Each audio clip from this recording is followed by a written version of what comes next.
You are listening to the Holistic Hormone Podcast. I'm your host, Eleanor Dooley, and if you're seeking a deeper understanding of your body's inner workings, the reasons behind its actions and reactions, and you suspect that your hormones might be at play, you are in the right place, my friend.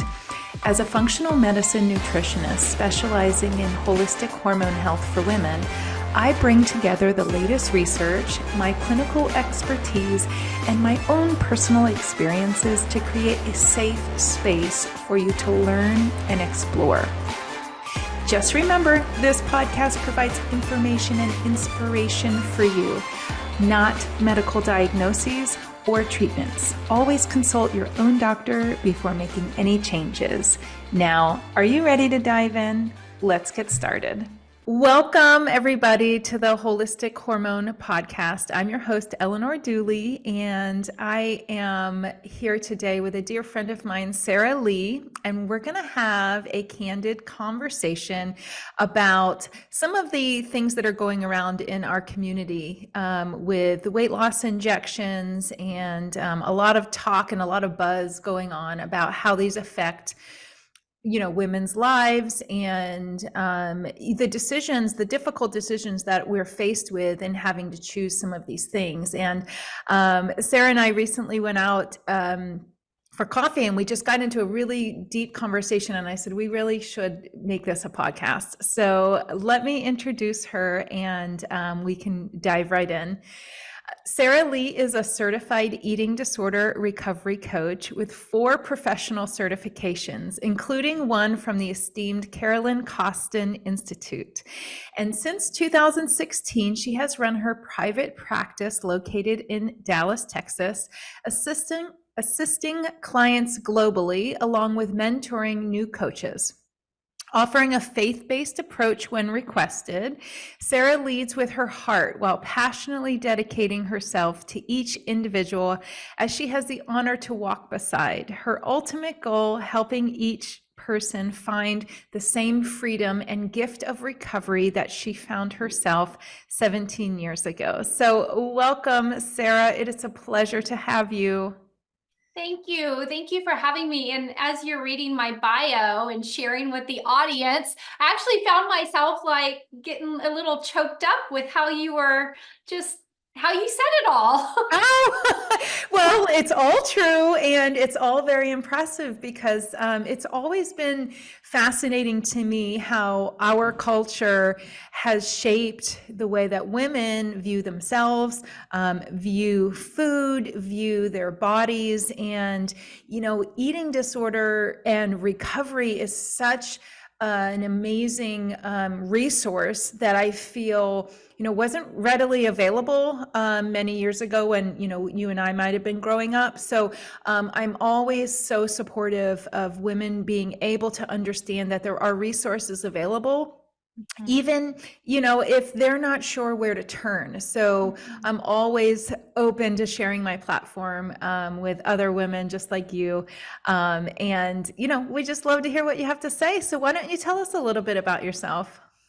Well, thank you again for having me. It's a pleasure to be here and talk to your audience and all of your listeners. And I want to highlight something you just said that triggered the thought, that we are here, supporting women. And we're going to talk about today how the culture and some of the decisions ahead of us um, play into physical components and psychological components. But you use the word women, and I just want to emphasize that because there are myths around disordered eating and eating disorders. Specifically, one of those myths is it is a younger female's challenge and struggle.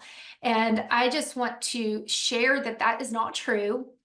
And I work with girls and women of all ages, from my youngest ever was 12 years old up into the most mature was 65 years old, Eleanor. And so many women at midlife or beyond midlife, when they're struggling with food and body, specifically disordered behaviors, can really feel an extreme amount of shame be thinking I shouldn't be struggling with this. I'm all alone. And we know, as the expert with hormones, there's two specific periods of time where the female body changes, right? Through puberty and adolescence, but then again in perimenopause and menopause. And those are two stages of life we're even more susceptible. So just wanted to emphasize that, yes, this speaks to women of all ages as we're talking today. Yeah.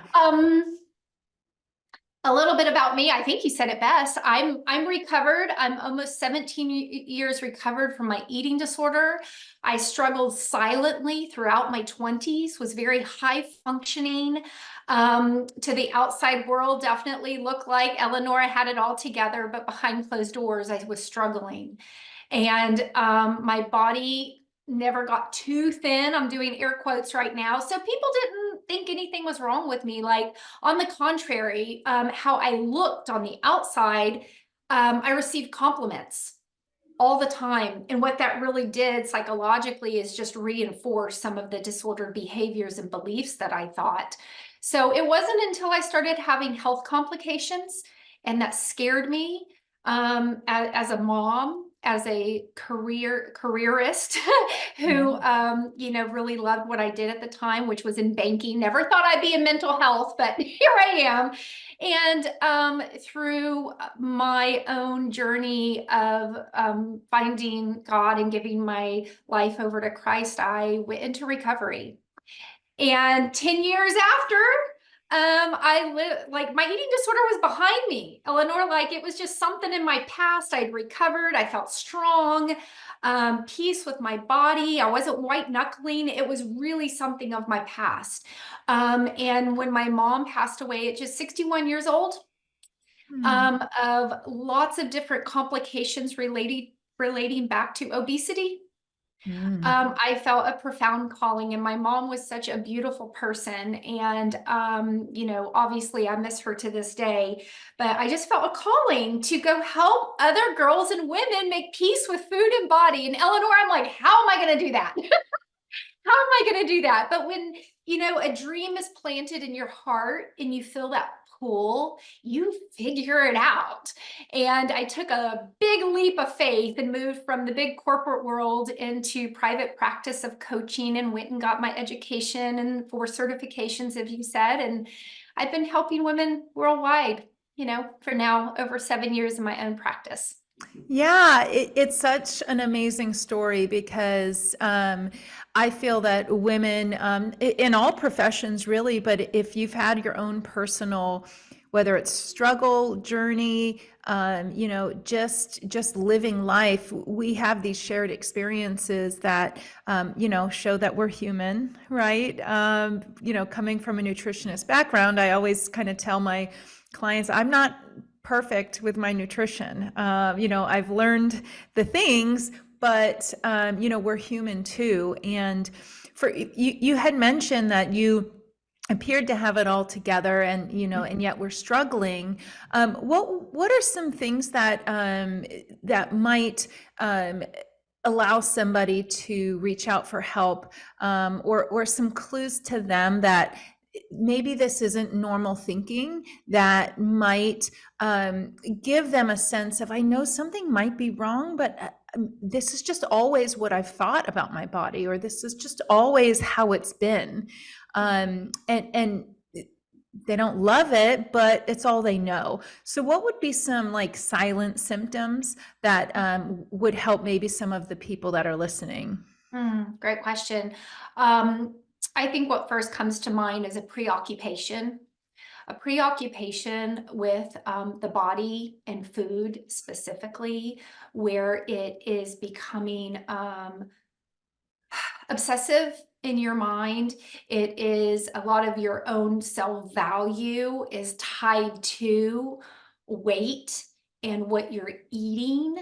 And again, there can be this thought process of, I'm not sick enough.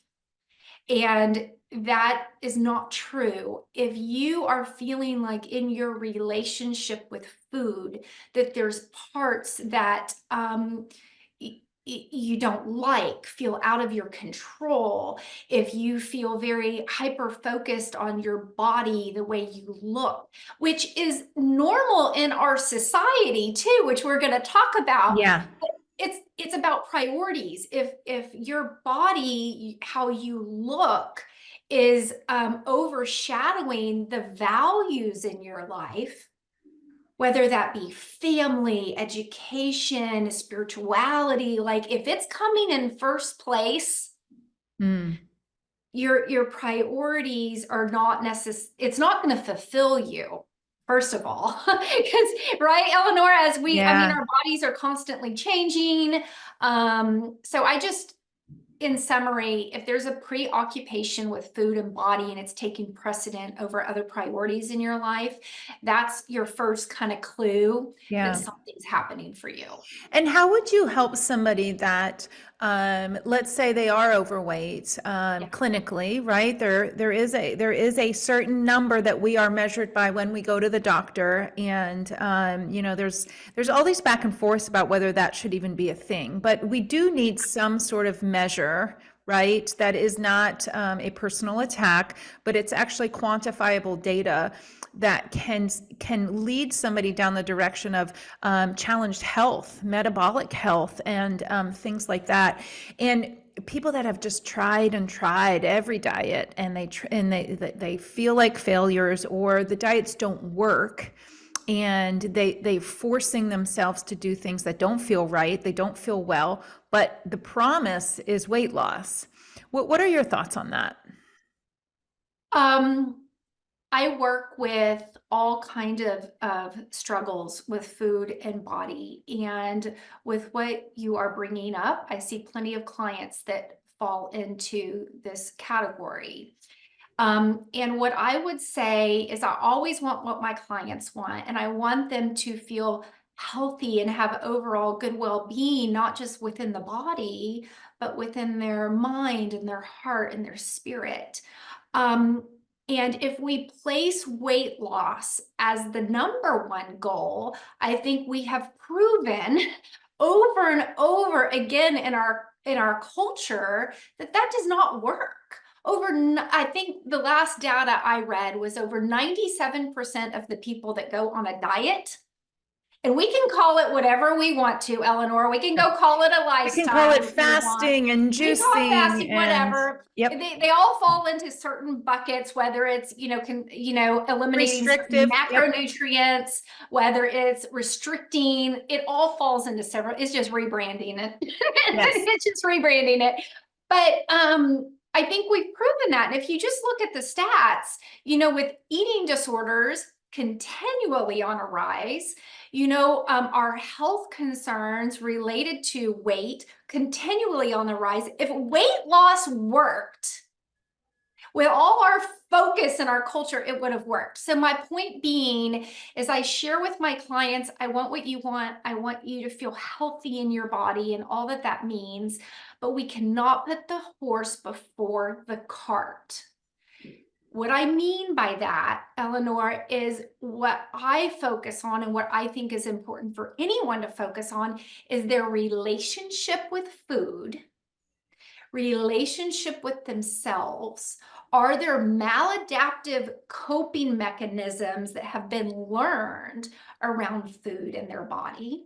Mm. And once we start healing those components, the body wants to be in his or her natural healthy weight range for your life, for where you're at. It wants that. It doesn't want to be under that. It doesn't want to be over that. So if you're healing your overall relationship with food, body, and yourself, guess what? Weight is going to follow. So allow your body, and this is about building trust with your body too, which I'll tell you, most people do not know how to do this and are very afraid to trust their body. And we're Me told not included. to, We're you told know, not to. we're taught to ignore hunger. We're That's taught right. to ignore pain, or live with it. And it's really saddening when we don't trust our bodies anymore. And I know this is one area like we just really started to connect on, with this idea of trusting the body and how do we do that? And it really is about trusting yourself.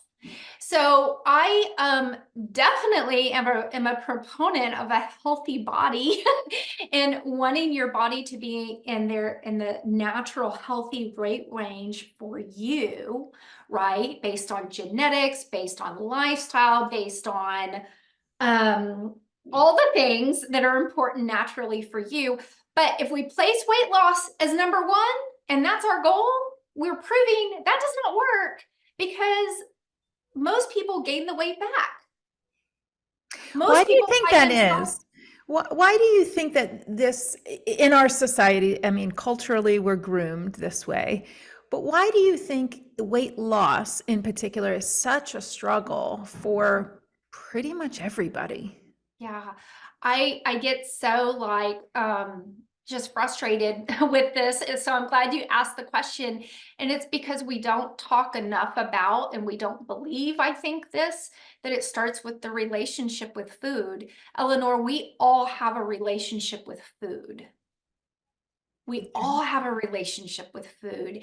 And if you can look at it like any other relationship in your life, maybe it's easier to think about it like your relationship with your spouse. If you're not trusting your spouse, if you're trying to control your spouse, if you're living in complete like chaos with your spouse, like all those things are not good for a relationship. Right. Right? So if we start to heal relationships with food, which is very unique to each individual, that's where we get true healing physically, emotionally, mentally. Hmm. So we don't look at that part enough.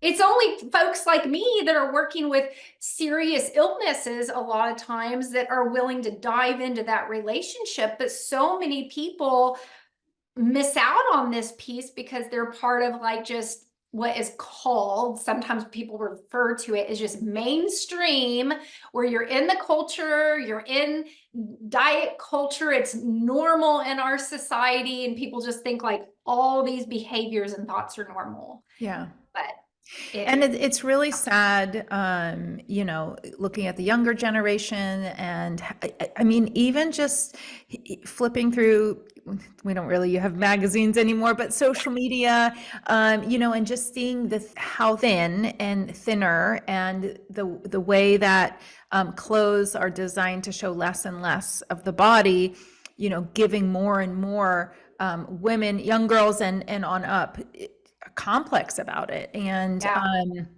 and something you said earlier when I asked about the obesity epidemic and like, why is this such a struggle? I recently recorded a podcast. If you haven't heard, go back and listen to it. But I kind of broke down Oprah's special. I don't know if you saw it. Yes, I did. And um, to me, it struck a chord in a sense that up until now, Oprah, the most famous face in the world, had a weight loss struggle. And if she, of all people, has access to any resource, any doctor, anything in the entire world, any research, any meds, anything. And up until now, she said nothing really did it. And I'm talking, she was on the board of Weight Watchers, which, by the way, has been around for, I don't know, probably 60, 70 years, promising healthy lifestyle and weight loss. She removed herself from the board so that she could promote this particular weight loss injection drug. So to me, I go, well, there must be some credibility to this aspect, right? And just, I'd love to get your thoughts on the psychology of a woman having to choose between, essential medical starvation and a healthy lifestyle and self-acceptance. I don't know that there's any gray area there. What are your thoughts? Mm. Well, I want to say, as you pointed out, Weight Watchers, by the way, Eleanor, that's actually what triggered me into my eating disorder was Weight Watchers. So yeah, it's tried and true. It's been around a long time, but when you take a program such as Weight Watchers, and at the time it was all based on points, and you take a personality like mine mixed in with a little bit of trauma and some things happening, I became the perfect little A point. sprinkle of trauma. Yeah. It's all relative. So anyways, that triggered me into my eating disorder. Just wanted to comment on that. On Oprah's special though, yes, I think it struck a chord with all of us. And I think what that program did too is get us to all talk about this more, right? And I really believe in personal agency. I do. I believe that each person has the free will to choose. I think when we're looking at extreme measures, which I consider semaglutide an extreme measure, right? Other extreme measures could be weight loss surgery, could be cosmetic surgery, and even some of the very restrictive diets and diet pills of the past. I think each person has to weigh risk and reward for themselves. So just to start this conversation, I have zero judgment, and I think each of us have to make, especially in the reins of just medication, decisions that work for us, right? It is concerning to me that the weight loss injections, they're being prescribed off-label when they've only been approved for the treatment of type 2 diabetes. Right. Not weight loss, to be That's clear. correct. That's right. It's just like we figured out, like, oh, look, all this is like creating weight loss that is people are actually sustaining. Wow. But it has not been approved for that yet. So I personally find that concerning, But again, it goes back to each person choosing what's best for them. I've had clients, and I'll mention one because anonymously she's allowed me to share her story, but that have gone on Ozempic specifically. And for them, the risk and reward, it was more in their favor in their mind, especially and health-wise, to do this. But what I firmly believe, and I've been talking about, is if we go on these extreme measures, Eleanor, but we do not deal with matters of the heart, we do not deal with toxic beliefs, we do not deal with how are you going to cope now if you're not like checking out with food at the end of the day. You can change the physical body with all these mechanisms, but if there's not other work being done, you're not fully going to heal. And obviously, like you said, Oprah is a household name.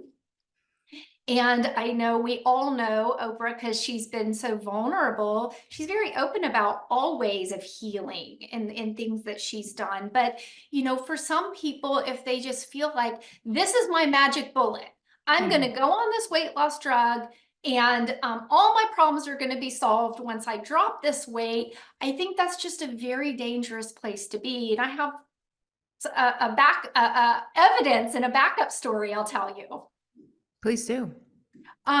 So one of my clients, and I recently even shared some of her story in one of my blogs on sarahleerecovery.com, but she once struggled with bulimia.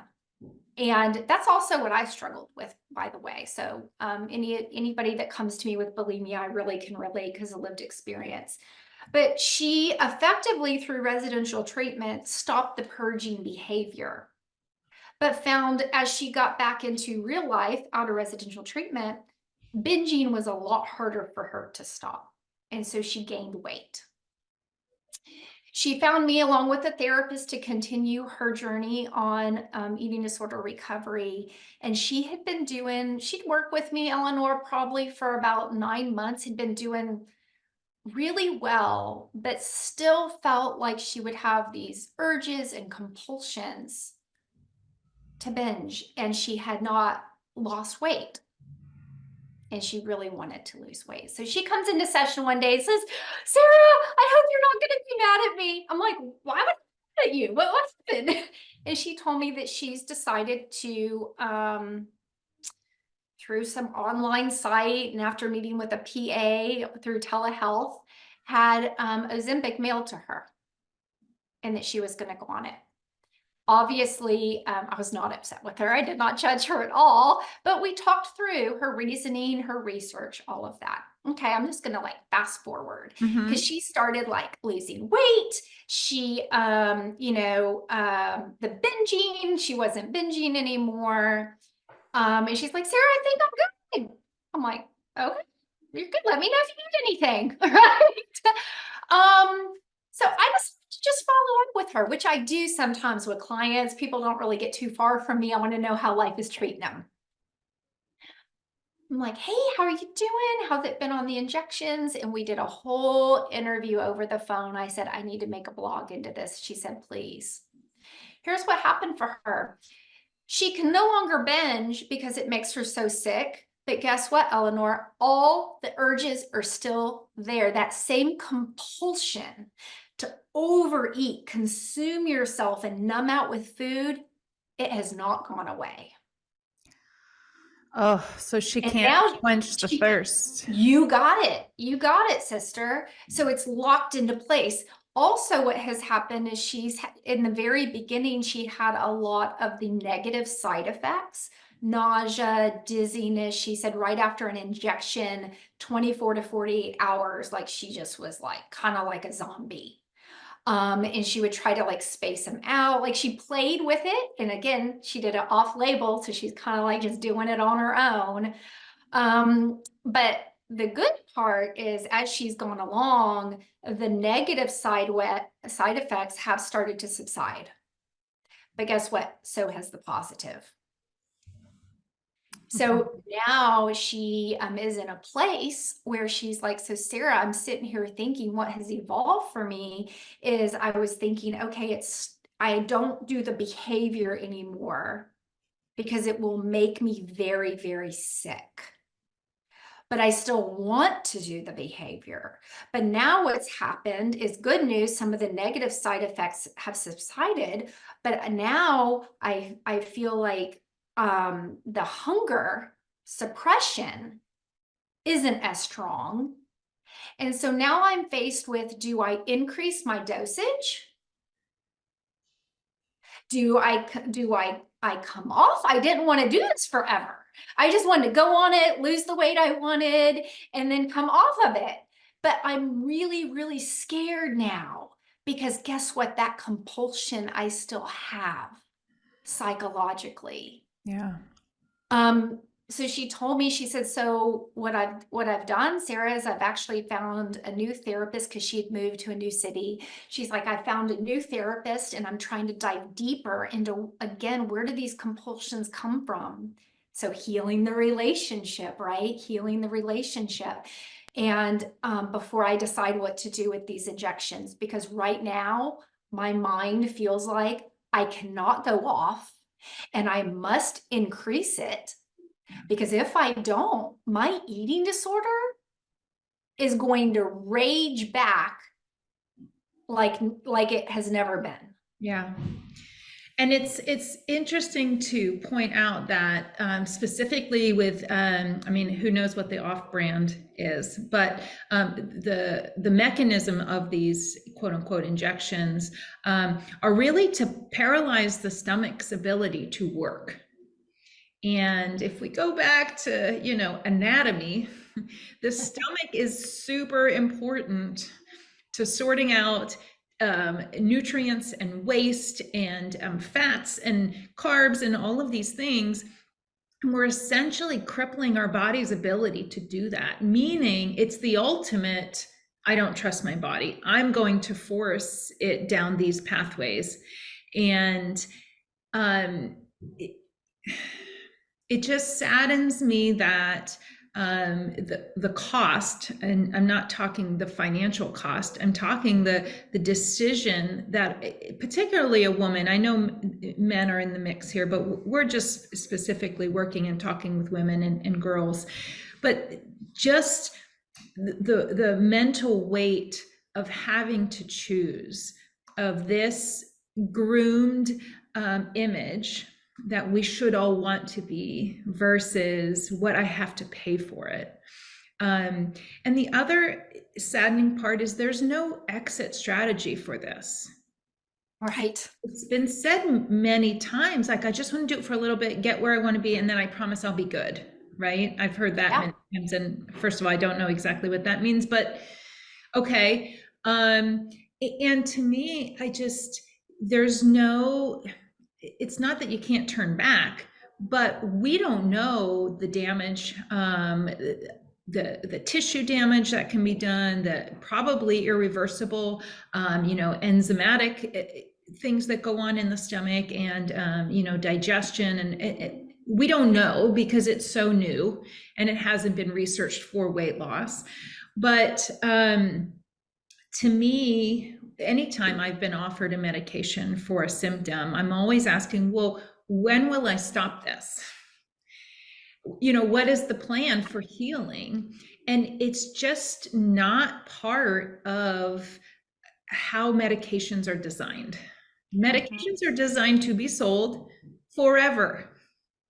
They're not designed for short term. 3 months, you should be good to go and everything's done. Things are going to get complicated and more expensive for you once you go down this road.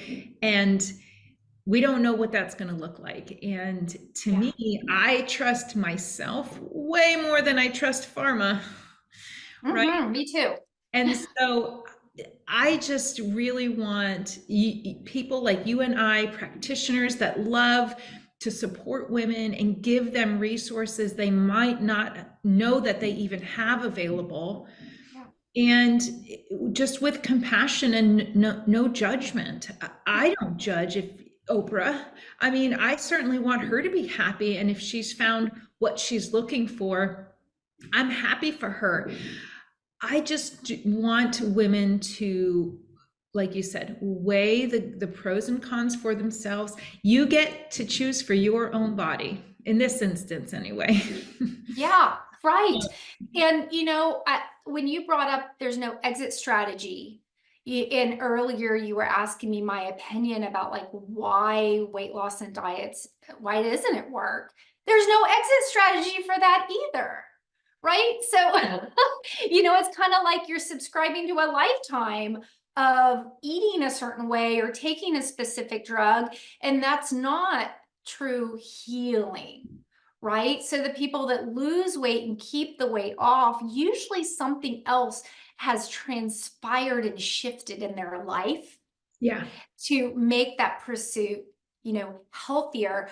I also want to bring up in our limited time left too, Eleanor, is just one of the other dangers I see with this drug, right?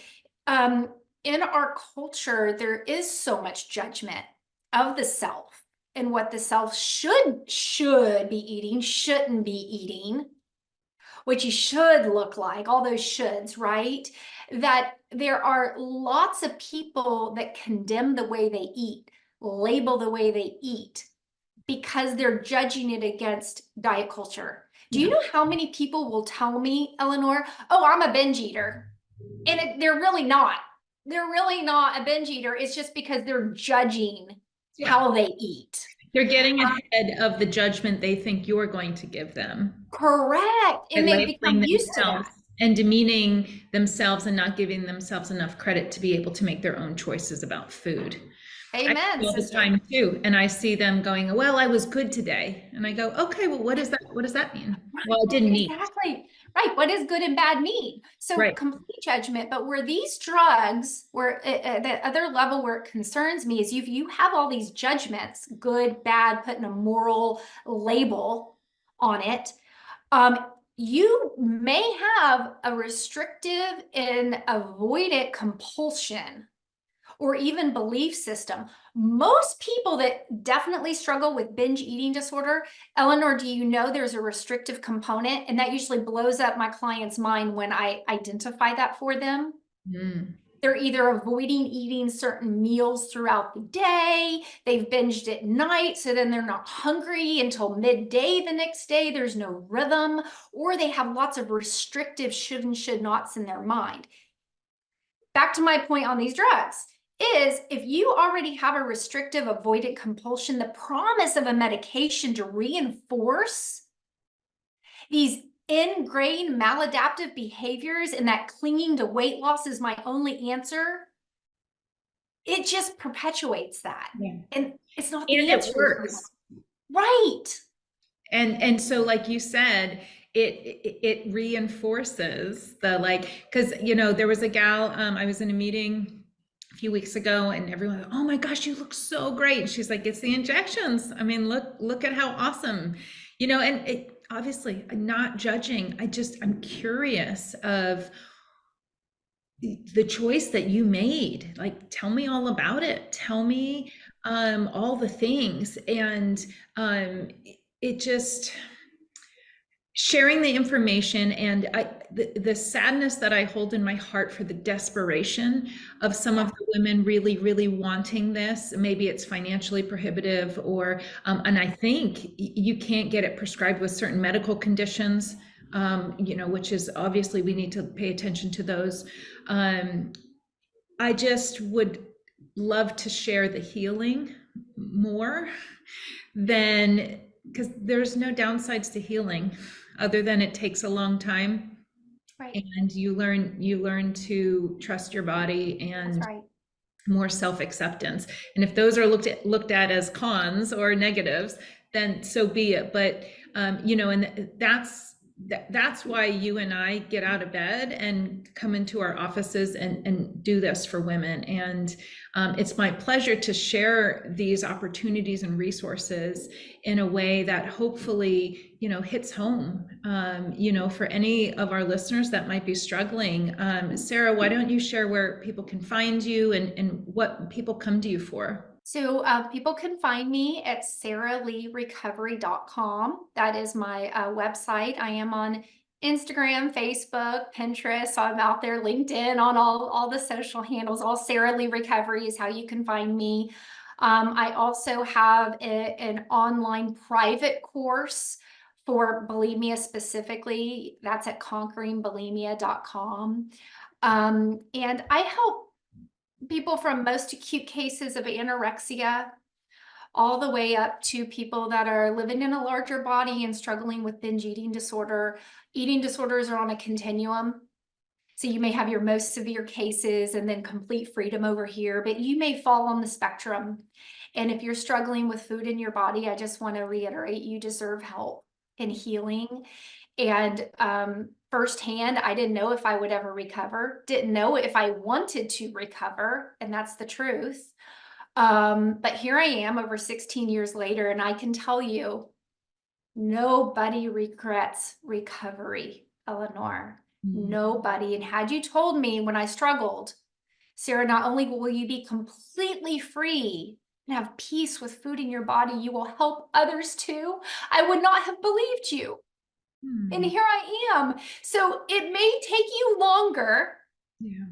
It's, yes, harder in some ways, but when you heal not just your body, but your mind, soul, and spirit, any sprinkles of trauma that are in there, that's where you have freedom. You're not going to have freedom in an extreme weight loss injection. I'm sorry. It may be a tool in the toolbox. Yeah. It may be a tool in the toolbox for some, if you choose that's right for you. But true healing encompasses so much more. Yeah, and even if you want to dabble in a little bit of both, practitioners such as you and I are open to that as well. We don't turn people away. We don't judge people for decisions, current decisions, past Nope, decisions, nope, future nope. decisions.